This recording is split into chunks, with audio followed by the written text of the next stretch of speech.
మేము సింగిల్ అన్నారు. ఈ రోజు మీకు దమ్ముంటే మనల్ని సింగిల్ గా పోటీ చేయమంటున్నారు.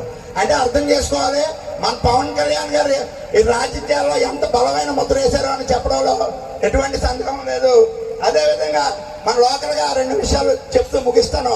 మన లోకల్ ఎమ్మెల్యే, మాజీ ఎమ్మెల్యే గణేష్ గారు మన మీటింగ్ పెట్టి చెప్పారు, 2029లో అధికారంలో వస్తాం, మొత్తం అందరినీ రఫా అడిగేస్తామని చెప్తున్నారు.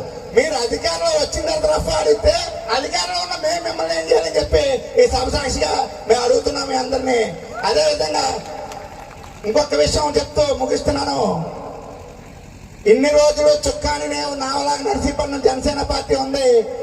ఈ జనసేన పార్టీకి నేనున్నాను, మీ అందరూ పనిచేయండి, మీతో పాటు నేను పనిచేస్తానని చెప్పి ఈ అప్పన దొరబాబు గారు మనకి ఇచ్చిన అవకాశాన్ని చూసి వాడుకొని నరసీపట్నంలో ప్రతి పంచాయతీలో కూడా రానున్న ఎలక్షన్